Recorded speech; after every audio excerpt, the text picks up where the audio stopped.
नमस्कार दोस्तों, चलिए सुनते हैं मुंशी प्रेमचंद की कहानी लॉटरी। जल्दी से मालदार हो जाने की हवस किसे नहीं होती।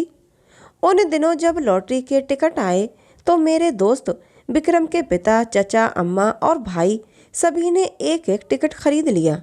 कौन जाने किसकी तकदीर जोर करे, किसी के नाम आए रुपया रहेगा तो घर में ही।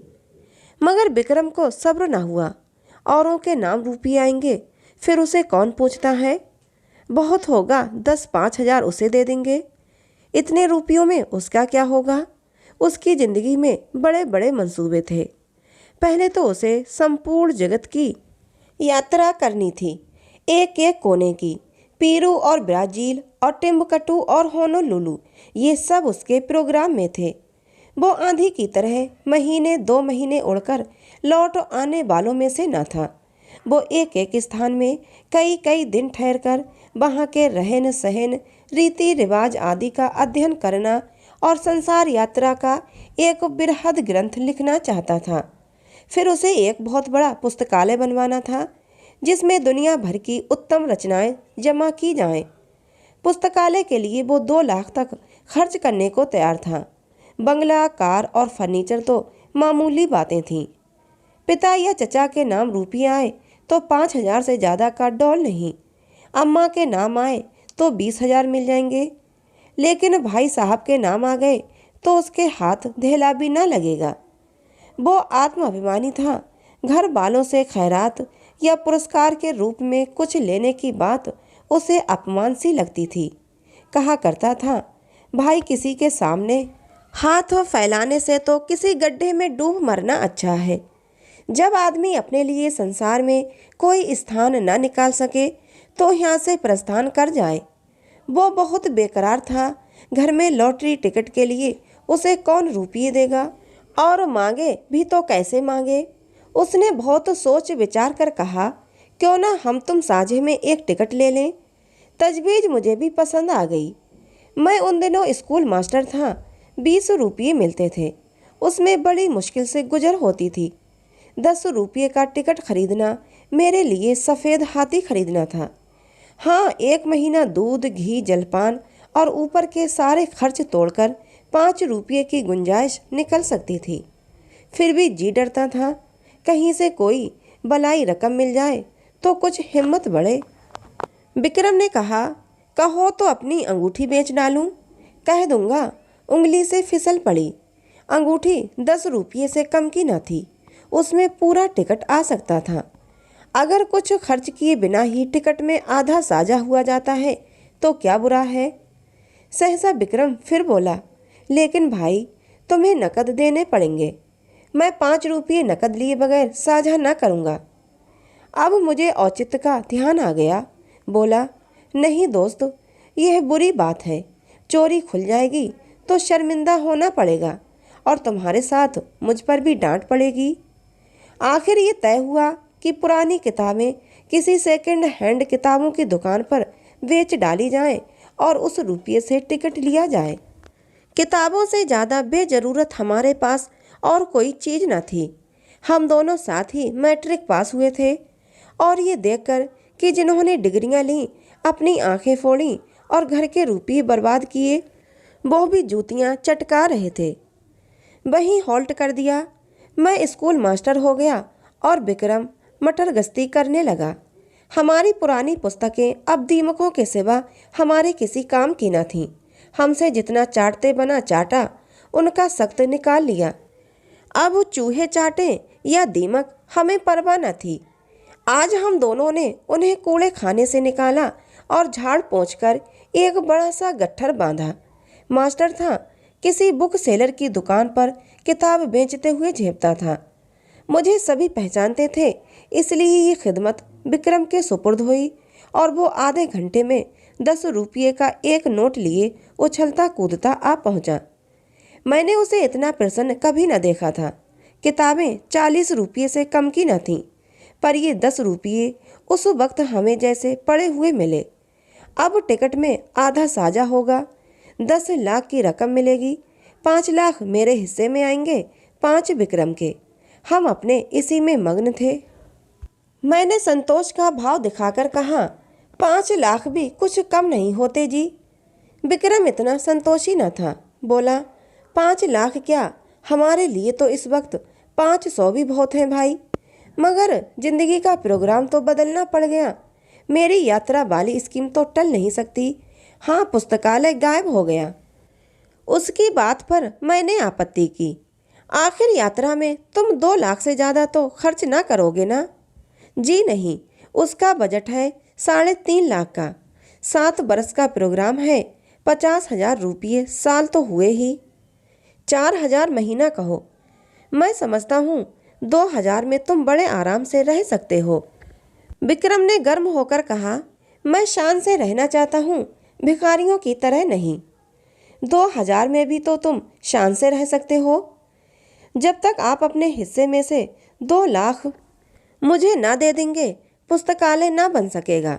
विक्रम ने कहा, कोई ज़रूरत नहीं कि तुम्हारा पुस्तकालय शहर में बेजोड़ हो। मैं तो बेजोड़ ही बनवाऊंगा।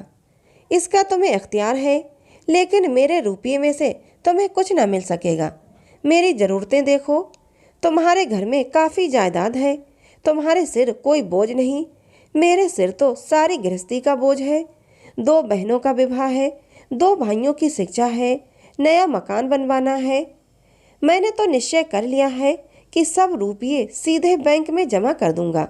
उनके सूद से काम चलाऊंगा। कुछ ऐसी शर्तें लगा दूंगा कि मेरे बाद भी कोई इस रकम में हाथ न लगा सके। विक्रम ने सहानुभूति के भाव से कहा, हाँ, ऐसी दशा में तुमसे कुछ मांगना अन्याय है। खैर, मैं ही तकलीफ उठा लूँगा। लेकिन बैंक के सूद की दर तो बहुत गिर गई है। हमने कई बैंकों में सूद की दर देखी, अस्थायी कोष की भी, सेविंग बैंक की भी।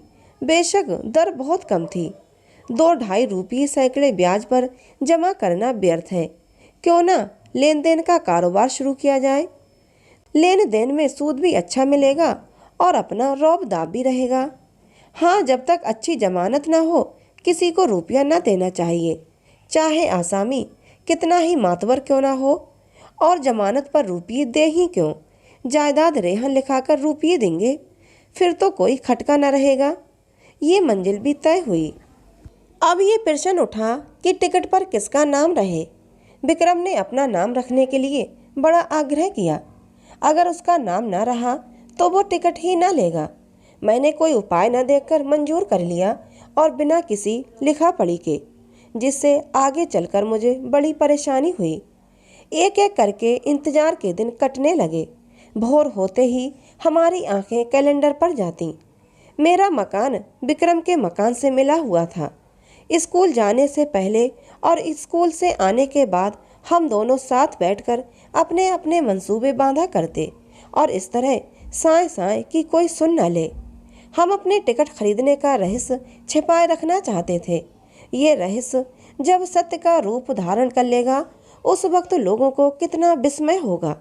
उस दृश्य का नाटकीय आनंद हम नहीं छोड़ना चाहते थे। एक दिन बातों बातों में विवाह का जिक्र आ गया। विक्रम ने दार्शनिक गंभीरता से कहा, भाई, शादी वादी का जंजाल तो मैं नहीं पालना चाहता। व्यर्थ की चिंता और हाय हाय, पत्नी की नाज बर्दारी में ही बहुत से रुपये उड़ जाएंगे। मैंने इसका विरोध किया। हाँ, ये तो ठीक है, लेकिन जब तक जीवन के सुख दुख का कोई साथी ना हो, जीवन का आनंद ही क्या। मैं तो विवाहित जीवन से इतना विरक्त नहीं हूँ। हाँ, साथी ऐसा चाहता हूँ जो अंत तक साथ रहे, और ऐसा साथी पत्नी के सिवा दूसरा नहीं हो सकता। विक्रम जरूरत से ज़्यादा तुनक मिजाजी से बोला, खैर, अपना अपना दृष्टिकोण है। आपको बीवी मुबारक, और कुत्तों की तरह उसके पीछे पीछे चलना तथा बच्चों को संसार की सबसे बड़ी विभूति और ईश्वर की सबसे बड़ी दया समझना तुम्ही को मुबारक। बंदा तो आज़ाद रहेगा, अपने मज़े से चाहा और जब चाहा उड़ गए और जब चाहा घर आ गए। ये नहीं कि हर वक्त एक चौकीदार आपके सिर पर सवार हो। जरा सी देर हुई घर आने में और फौरन जवाब तलब हुआ, कहाँ थे अब तक। आप कहीं बाहर निकले और फौरन सवाल हुआ, कहाँ जाते हो। और जो कहीं दुर्भाग्य से पत्नी जी भी साथ हो गई तब तो डूब मरने के सिवा आपके लिए कोई मार्ग ही नहीं है। ना भैया, मुझे आपसे जरा भी सहानुभूति नहीं। बच्चे को जरा सा जुकाम हुआ और आप बेतहाशा दौड़े चले जा रहे हैं होम्योपैथिक डॉक्टर के पास। जरा उम्र खिसकी और लौंडे मनाने लगे कि कब आप प्रस्थान करें और वो गुलछर्रे उड़ाएं। मौका मिला तो आपको जहर खिला दिया और मशहूर किया कि आपको कालरा हो गया था। भाई, मैं इस जंजाल में नहीं पड़ता। कुंती आ गई। वो विक्रम की छोटी बहन थी। कोई 11 साल की थी, छठे में पढ़ती थी और बराबर फेल होती जाती थी। बड़ी चिबिल्ली, बड़ी शौक। इतने धमाके से द्वार खोला कि हम दोनों चौंक कर उठ खड़े हुए। विक्रम ने बिगड़ कर कहा, तू बड़ी शैतान है कुंती, किसने तुझे बुलाया यहाँ? कुंती ने खुफिया पुलिस की तरह कमरे में नजर दौड़ा कर कहा, तुम लोग हरदम यहाँ किवाड़ बंद किए बैठे क्या बातें क्या करते हो? जब देखो यहीं बैठे हो, ना कहीं घूमने जाते हो, ना तमाशा देखने। कोई जादू मंत्र जगाते हो क्या? विक्रम ने उसकी गर्दन पकड़कर हिलाते हुए कहा, हाँ, एक मंत्र जगा रहे हैं जिसमें तुझे ऐसा दूल्हा मिले जो रोज गिनकर 5000 हंटर जमाए। सड़ा सड़। कुंती उसकी पीठ पर बैठकर बोली, मैं तो ऐसे दूल्हे से ब्याह करूंगी जो मेरे सामने खड़ा पूंछ हिलाता रहेगा। मैं मिठाई के दोने फेंक दूंगी और वो चाटेगा। जरा भी ची चपड़ करेगा तो कान गरम कर दूंगी। अम्मा को लॉटरी के रुपये मिलेंगे तो 50,000 मुझे दे दे, बस चैन करूंगी। मैं दोनों वक्त ठाकुर जी से अम्मा के लिए प्रार्थना करती हूँ। अम्मा कहती हैं, कुंवारी लड़कियों की दुआ कभी निष्फल नहीं होती। मेरा मन तो कहता है अम्मा को जरूर रुपये मिलेंगे। मुझे याद आया, एक बार मैं अपने ननिहाल देहात में गया था तो सूखा पड़ा हुआ था। भादों का महीना था मगर पानी की बूंद रही। सब लोगों ने चंदा करके गांव की सब कुंवारी लड़कियों की दावत की थी और उसके तीसरे ही दिन मूसलाधार वर्षा हुई थी। अवश्य ही कुंवारियों की दुआ में असर होता है। मैंने विक्रम को अर्थपूर्ण आंखों से देखा और विक्रम ने मुझे।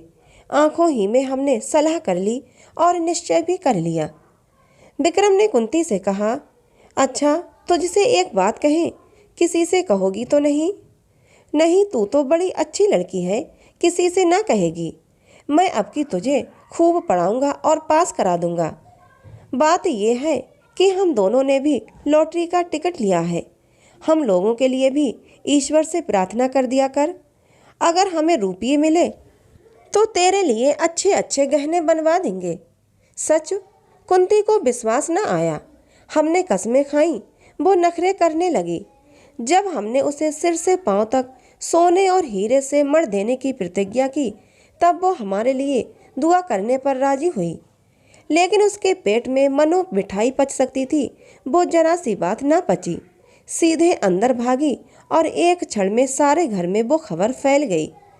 अब जिसे देखिए विक्रम को डांट रहा है, अम्मा भी, चचा भी, पिता भी। केवल विक्रम की शुभ कामना से या फिर किसी और भाव से, कौन जाने। ये बैठे बैठे तुम्हें हिमाकत ही सूझती है। रुपये लेकर पानी में फेंक दिए। घर में इतने आदमियों ने तो टिकट लिया ही था, तुम्हें लेने की क्या जरूरत थी? क्या तुम्हें उससे कुछ ना मिलते? और तुम भी मास्टर साहब बिल्कुल घोंगा हो। लड़के को अच्छी बातें क्या सिखाओगे, उसे और चौपट किए डालते हो। विक्रम तो लाडला बेटा था, उसे और क्या कहते। कहीं रूठ कर 1-2 जून खाना ना खाए तो आफत ही आ जाए। मुझ पर सारा गुस्सा उतारा। इसकी सोहबत में लड़का बिगड़ा जाता है। पर उपदेश कुशल बहुतेरे वाली कहावत मेरी आंखों के सामने थी। मुझे अपने बचपन की एक घटना याद आई। होली का दिन था। शराब की एक बोतल मंगवाई गई थी। मेरे मामू साहब उन दिनों आए हुए थे। मैंने चुपके से कोठरी में जाकर गिलास में एक घूंट शराब डाली और पी गया। अभी गला जल ही रहा था और आंखें लाल ही थीं कि मामू साहब कोठरी में आ गए और मुझे मानो सेंधा में गिरफ्तार कर लिया। और इतना बिगड़े कि मेरा कलेजा सूख कर छोहारा हो गया। अम्मा ने भी डांटा और पिताजी ने भी डांटा। आंसुओं से उनकी क्रोधाग्नि शांत करनी पड़ी और दोपहर ही को मामू नशे में पागल होकर गाने लगे, फिर रोए, फिर अम्मा को गालियां दी, दादा के मना करने पर भी मानने दौड़े और आखिर में कै करके जमीन पर बेसुध पड़े नजर आए। विक्रम के पिता बड़े ठाकुर साहब और ताऊ छोटे ठाकुर साहब दोनों जड़वादी थे, पूजा पाठ की हंसी उड़ाने वाले, पूरे नास्तिक। मगर अब दोनों बड़े निष्ठावान और ईश्वर भक्त हो गए थे। बड़े ठाकुर साहब प्रातः काल गंगा स्नान करने जाते और मंदिरों के चक्कर लगाते हुए दोपहर को सारी देह में चंदन लपेटे घर लौटते। छोटे ठाकुर साहब घर पर ही गर्म पानी से स्नान करते और गठिया से ग्रस्त होने पर भी राम नाम लिखना शुरू कर देते। धूप निकल आने पर पार्क की ओर निकल जाते और चींटियों को आटा खिलाते। शाम होते ही दोनों भाई अपने ठाकुर द्वारे में जा बैठते और आधी रात तक भागवत की कथा तन्मय होकर सुनते। विक्रम के बड़े भाई प्रकाश को साधु महात्माओं पर अधिक विश्वास था। वो मठों और साधुओं के अखाड़ों तथा कुटियों की खाक छानते और माता जी को तो भोर से आधी रात तक स्नान, पूजा और व्रत के सिवा दूसरा काम ही न था। इस उम्र में भी उन्हें श्रृंगार का शौक था, पर आजकल पूरी तपस्विनी बनी हुई थीं। लोग नाहक लालसा को बुरा कहते हैं। मैं तो समझता हूँ हमें जो ये भक्ति, निष्ठा और धर्म प्रेम है वो केवल हमारी लालसा, हमारी हवस के कारण है। हमारा धर्म हमारे स्वार्थ के बल पर टिका हुआ है। हवस मनुष्य के मन और बुद्धि का इतना संस्कार कर सकती है, यह मेरे लिए बिल्कुल नया अनुभव था। हम दोनों भी ज्योतिषियों और पंडितों से प्रश्न करके अपने को कभी दुखी कर लिया करते थे। ज्यों-ज्यों लॉटरी का दिवस समीप आता जाता था, हमारे चित्त की शांति उड़ती जाती थी। हमेशा उसी ओर मन टगा रहता। मुझे आप ही आप अकारण संदेह होने लगा कि कहीं विक्रम मुझे हिस्सा देने से इनकार न कर दे। अगर वो इनकार कर दे तो मैं क्या करूँगा? साफ इनकार कर जाए कि तुमने टिकट में साझा किया ही नहीं, न कोई तहरीर है न कोई दूसरा सबूत। सब कुछ विक्रम की नियत पर है। उसकी नियत जरा भी डमाडोल हुई कि काम तमाम। कहीं फरियाद नहीं कर सकता, मुंह तक नहीं खोल सकता। अब अगर कुछ कहूँ भी तो कुछ लाभ नहीं। अगर उसकी नियत में फितूर आ गया तब तो वो अभी से इनकार कर देगा। अगर नहीं आया है तो इस संदेह से उसे मर्मांतक वेदना होगी। आदमी ऐसा तो नहीं है, मगर भाई दौलत पाकर ईमान सलामत रखना कठिन है। अभी तो रुपये नहीं मिले हैं। इस वक्त ईमानदार बनने में क्या खर्च होता है? परीक्षा का समय तो तब आएगा जब 10 लाख रुपये हाथ में होंगे। मैंने अपने अंतःकरण को टटोला। अगर टिकट मेरे नाम का होता और मुझे 10 लाख मिल जाते तो क्या मैं आधे रुपये बिना कान पूंछ हिलाए विक्रम के हवाले कर देता? कौन कह सकता है, मगर अधिक संभव यही था कि मैं हीले हवाले करता। कहता तुमने मुझे 5 रुपये उधार दिए थे, उसके 10 ले लो, 100 ले लो, और क्या करोगे? मगर नहीं, मुझसे इतनी बदनीयती ना होती। दूसरे दिन हम दोनों अखबार देख रहे थे कि सहसा विक्रम ने कहा, कहीं हमारा टिकट निकल आए तो मुझे अफसोस होगा कि नाहक तुमसे साझा किया। वो सरल भाव से मुस्कुराया, मगर ये थी उसके आत्मा की झलक जिसे वो विनोद की आड़ में छिपाना चाहता था। मैंने चौंक कर कहा, सच? लेकिन इसी तरह मुझे भी तो अफसोस हो सकता है। लेकिन टिकट तो मेरे नाम का है, तो इससे क्या? अच्छा मान लो मैं तुम्हारे साजे से इनकार कर जाऊं। मेरा खून सर्द हो गया, आंखों के सामने अंधेरा छा गया। मैं तुम्हें इतना बदनीयत नहीं समझता था, मगर है बहुत संभव। 5 लाख, सोचो तो दिमाग चकरा जाता है। मैं बोला, तो भाई अभी से कुशल है, लिखा पढ़ी कर लो, ये संशय रहे ही क्यों? विक्रम ने हंसकर कहा, तुम बड़े शक्की हो यार। मैं तो तुम्हारी परीक्षा ले रहा था। भला ऐसा कहीं हो सकता है? 5 लाख क्या 5 करोड़ भी हो तब भी ईश्वर चाहेगा तो नियत में खलल न आने दूंगा। किंतु मुझे उसके इस आश्वासन पर बिल्कुल विश्वास न आया। मन में एक संशय बैठ गया। मैंने कहा, ये तो मैं जानता हूँ तुम्हारी नीयत कभी विचलित नहीं हो सकती, लेकिन लिखा पढ़ी कर लेने में क्या हर्ज है? फिजूल है। फिजूल ही सही। विक्रम बोला, तो पक्के कागज पर लिखना पड़ेगा। 10 लाख की कोर्ट फीस ही 7,500 हो जाएगी। किस भ्रम में हैं आप? मैंने सोचा बला से सादी लिखा पढ़ी के बल पर कोई कानूनी कार्रवाई न कर सकूंगा, पर इन्हें लज्जित करने का, इन्हें जलील करने का, इन्हें सबके सामने बेईमान सिद्ध करने का अवसर तो मेरे हाथ आएगा, और दुनिया में बदनामी का भय न हो तो आदमी न जाने क्या करे। अपमान का भय कानून के भय से किसी तरह कम क्रियाशील नहीं होता। बोला, मुझे सादे कागज पर ही विश्वास आ जाएगा। विक्रम ने लापरवाही से कहा, जिस कागज का कोई कानूनी महत्व नहीं, उसे लिखकर क्या समय नष्ट करें? मुझे निश्चय हो गया कि विक्रम की नीयत में अभी से फितूर आ गया, नहीं तो सादा कागज लिखने में क्या बाधा हो सकती है। बिगड़कर मैं बोला, तुम्हारी नीयत तो अभी से खराब हो गई। उसने निर्लज्जता से कहा, तो क्या तुम साबित करना चाहते हो कि ऐसी दशा में तुम्हारी नीयत न बदलती? मेरी नीयत इतनी कमज़ोर नहीं है। रहने भी दो, बड़ी नीयत वाले अच्छे अच्छों को देखा है। मैं बोला, तुम्हें इसी वक्त लेखाबद्ध होना पड़ेगा। मुझे तुम्हारे ऊपर विश्वास नहीं रहा। अगर तुम्हें मेरे ऊपर विश्वास नहीं है तो मैं भी नहीं लिखता। तो क्या तुम मेरे रुपये हजम कर जाओगे? किसके रुपये और कैसे रुपये? विक्रम बोला। मैं कह देता हूँ विक्रम, हमारी दोस्ती का ही अंत हो जाएगा, बल्कि इससे कहीं भयंकर परिणाम होगा। हिंसा की एक ज्वाला सी मेरे अंदर दहक उठी। सहसा दीवान खाने में झड़प की आवाज़ सुनकर मेरा ध्यान उधर चला गया। यहाँ दोनों ठाकुर बैठा करते थे। उनमें ऐसी मैत्री थी जो आदर्श भाइयों में हो सकती है। राम और लक्ष्मण में भी इतनी ही रही होगी।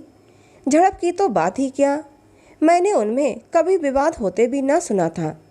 बड़े ठाकुर जो कह दें वो छोटे ठाकुर के लिए कानून था, और छोटे ठाकुर की इच्छा देखकर ही बड़े ठाकुर कोई बात कहते थे। हम दोनों को आश्चर्य हुआ। दीवान खाने के द्वार पर जाकर खड़े हो गए। दोनों भाई अपनी अपनी कुर्सियों से उठ खड़े हो गए थे। एक एक कदम आगे भी बढ़ आए थे। आंखें लाल, मुख विकृत, त्योरियां चढ़ी हुई, मुट्ठियां बंधी हुई। मालूम होता था बस हाथापाई हुई ही चाहती है।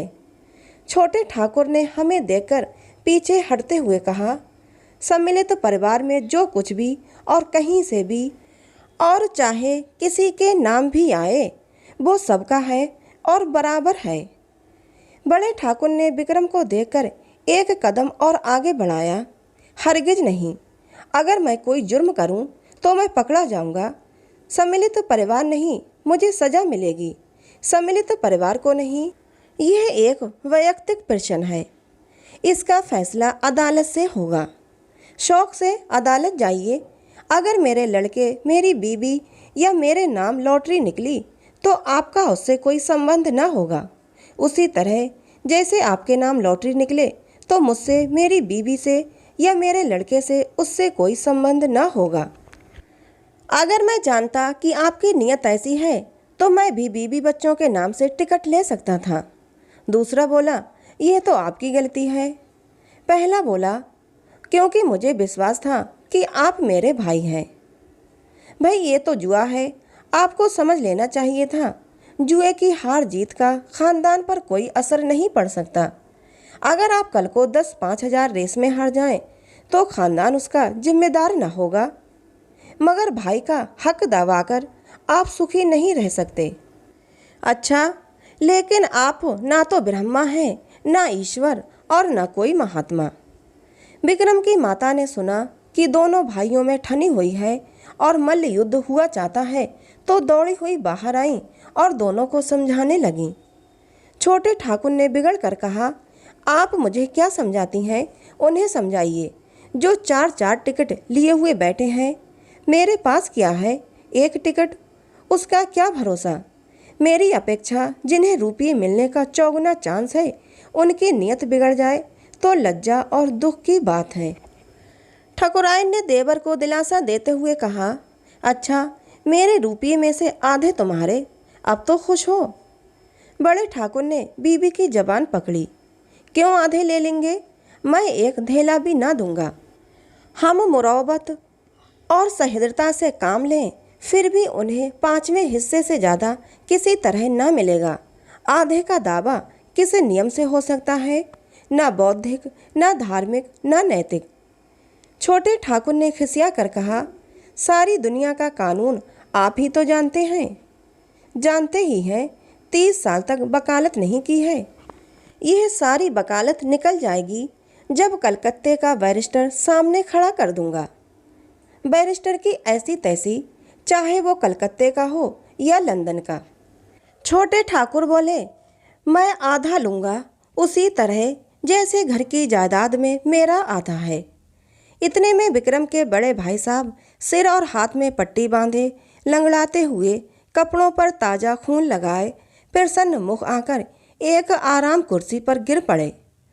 बड़े ठाकुर ने घबरा कर पूछा, ये तुम्हारी क्या हालत है जी? ये चोट कैसे लगी? किसी से मारपीट तो नहीं हो गई? प्रकाश ने कुर्सी पर लेटकर एक बार कराहा, फिर मुस्कुराकर बोले, जी कोई बात नहीं, ऐसी कुछ बहुत चोट नहीं लगी। कैसे कहते हो कि चोट नहीं लगी? सारा हाथ और सिर सूज गया है, कपड़े खून से तर। ये मामला क्या है? कोई मोटर दुर्घटना तो नहीं हो गई? बहुत मामूली चोट है साहब, 2-4 दिन में अच्छी हो जाएगी, घबराने की कोई बात नहीं। प्रकाश के मुख पर आशापूर्ण शांत मुस्कान थी। क्रोध, लज्जा या प्रतिशोध की भावना का नाम भी न था। बड़े ठाकुर ने और व्यग्र होकर पूछा, लेकिन हुआ क्या, ये क्यों नहीं बतलाते? किसी से मारपीट हुई क्या? थाने में रपट करवा दूं? प्रकाश ने हल्के मन से कहा, मारपीट किसी से नहीं हुई साहब। बात यह है कि मैं जरा झक्कड़ बाबा के पास चला गया था। आप तो जानते हैं, वह आदमियों की सूरत से भागते हैं और पत्थर लेकर मारने दौड़ते हैं। जो डरकर भागा वो गया, जो पत्थर की चोटें खाकर भी उनके पीछे लगा रहा वो पारस हो गया। वह यही परीक्षा लेते हैं। आज मैं वहाँ पहुँचा तो कोई 50 आदमी जमा थे। कोई मिठाई लिए, कोई बहुमूल्य भेंट लिए, कोई कपड़ों के थान लिए। झक्कड़ बाबा ध्यानावस्था में बैठे हुए थे। एकाएक उन्होंने आंखें खोलीं और यह जनसमूह देखा तो कई पत्थर चुनकर उनके पीछे दौड़े। फिर क्या था, भगदड़ मच गई। लोग गिरते पड़ते भागे, हुर्र हो गए, एक भी न टिका। अकेला मैं घंटे घर की तरह वहीं डटा रहा। बस उन्होंने पत्थर चला ही तो दिया। पहला निशाना सिर में लगा। उनका निशाना अचूक पड़ता है। खोपड़ी भन्ना गई, खून की धारा बह चली, लेकिन मैं हिला नहीं। फिर बाबा जी ने दूसरा पत्थर फेंका, वह हाथ में लगा। मैं गिर पड़ा और बेहोश हो गया। जब होश आया तो वहाँ सन्नाटा था। बाबा जी भी गायब हो गए थे। अंतर्धान हो जाया करते हैं। किसे पुकारूं, किससे सवारी लाने को कहूँ? मारे दर्द के हाथ फटा पड़ता था और सिर से अभी तक खून जारी था। किसी तरह उठा और सीधा डॉक्टर के पास गया। उन्होंने देखकर कहा, हड्डी टूट गई है और पट्टी बांध दी। गर्म पानी से सेंकने को कहा है, शाम को फिर आएंगे। मगर चोट लगी तो लगी, अब लॉटरी मेरे नाम आई धरी है, ये निश्चय है। ऐसा कभी हुआ ही नहीं कि झक्कड़ बाबा की मार खाकर कोई नामुराद रह गया हो। मैं तो सबसे पहले बाबा की कुटी बनवा दूंगा। बड़े ठाकुर साहब के मुख पर संतोष की झलक दिखाई दी। फौरन पलंग बिछ गया। प्रकाश उस पर लेटे। ठकुराइन पंखा झलने लगी। उनका भी मुख प्रसन्न था। इतनी चोट खाकर 10 लाख पा जाना कोई बुरा सौदा नहीं था। छोटे ठाकुर साहब के पेट में चूहे दौड़ रहे थे। ज्यों ही बड़े ठाकुर भोजन करने गए और ठकुराइन भी प्रकाश के लिए भोजन का प्रबंध करने गई, त्यों ही छोटे ठाकुर ने प्रकाश से पूछा, क्या बहुत जोर से पत्थर मारते हैं? जोर से तो क्या मारते होंगे? प्रकाश ने उनका आशय समझकर कहा, अरे साहब, पत्थर नहीं मारते, बम गोले मारते हैं। देव सा तो डील डॉल है और बलवान इतने हैं कि एक घूंसे में शेरों का काम तमाम कर देते हैं। कोई ऐसा वैसा आदमी हो तो एक ही पत्थर में टें हो जाए। कितने ही तो मर गए, मगर आज तक झक्कड़ बाबा पर मुकदमा नहीं चला और दो चार पत्थर मारकर ही नहीं रह जाते। जब तक आप गिर ना पड़े और बेहोश ना हो जाए वह मारते ही जाएंगे। मगर रहस्य यही है कि आप जितनी ज़्यादा चोटें खाएंगे उतने ही अपने उद्देश्य के निकट पहुंचेंगे। प्रकाश ने ऐसा रोए खड़े कर देने वाला चित्र खींचा कि ठाकुर साहब थर्रा उठे। पत्थर खाने की हिम्मत ना पड़ी।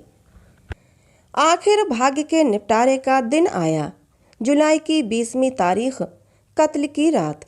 हम प्रातः काल उठे तो जैसे एक नशा चढ़ा हुआ था, आशा और भय के द्वंद्व का। दोनों ठाकुरों ने घड़ी रात रहे गंगा स्नान किया और मंदिर में बैठे पूजन कर रहे थे। आज मेरे मन में श्रद्धा जागी। मंदिर में जाकर मन ही मन ठाकुर जी की स्तुति करने लगा। अनाथों के नाथ, तुम्हारी कृपा दृष्टि क्या हमारे ऊपर न होगी? तुम्हें क्या मालूम नहीं हमसे ज़्यादा तुम्हारी दया कौन डिजर्व करता है? विक्रम सूट बूट पहने मंदिर के द्वार पर आया। मुझे इशारे से बुलाकर इतना कहा, मैं डाक खाने जाता हूँ, और फिर हवा हो गया। जरा देर में प्रकाश मिठाई के थाल लिए हुए घर में से निकले और मंदिर के द्वार पर खड़े होकर कंगालों को बांटने लगे, जिनकी एक भीड़ जमा हो गई थी। और दोनों ठाकुर भगवान के चरणों में लौ लगाए हुए थे, सिर झुकाए, आंखें बंद किए हुए, अनुराग में डूबे हुए।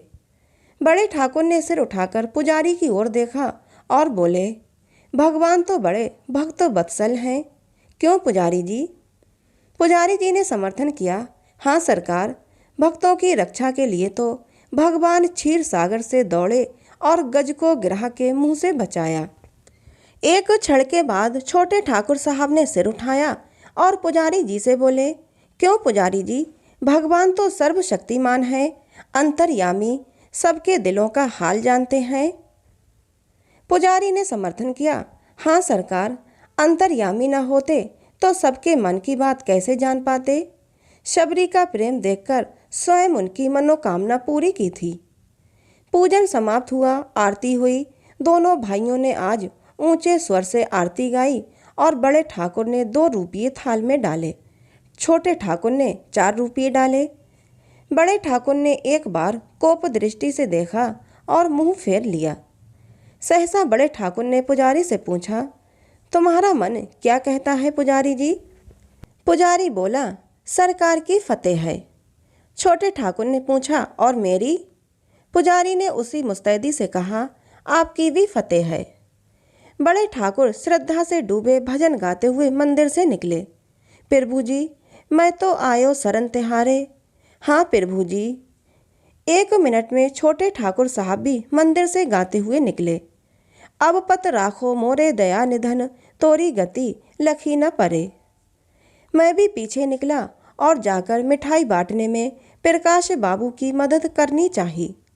उन्होंने थाल हटाकर कहा, आप रहने दीजिए, मैं अभी बांटे डालता हूँ। अब रही कितनी गई है?